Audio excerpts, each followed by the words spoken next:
Welcome to our channel. Today we how to disable Plesk firewall integration on a server, full guide step by step clearly. To disable Plesk firewall integration on your server, first, log into your Plesk control panel using your admin credentials. Once logged in, navigate to the left sidebar and click on Tools and Settings.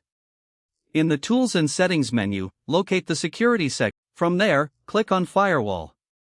You will now see the settings for your Plesk firewall. To disable the firewall integration, look for the option that states Firewall Management or similar. Click on it to access the firewall configuration settings.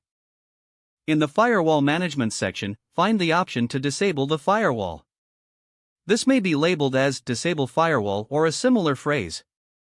Once you locate it, click on the corresponding button or toggle to disable the firewall.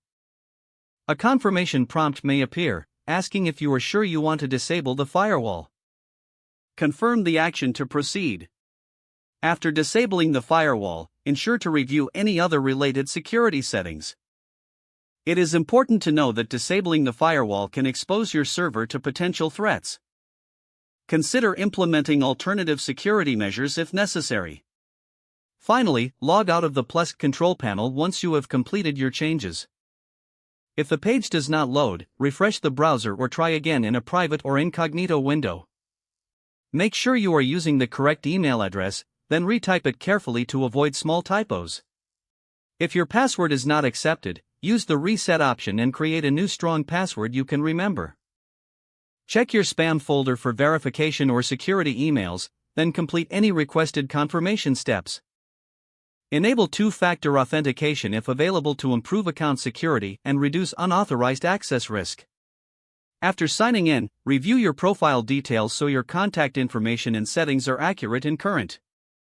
If you see an error message, note it down and try again after restarting your device and internet connection.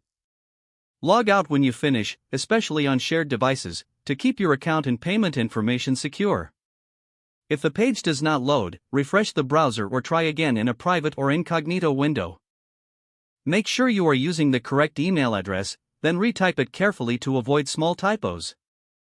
If your password is not accepted, check your spam folder for verification or security emails, then complete any requested confirmation steps. Enable two-factor authentication if available to improve account security and reduce unauthorized access risk. After signing in, review your profile details so your contact information and settings are accurate and current. Don't forget to like this video and subscribe to our channel for more step-by-step tech guides.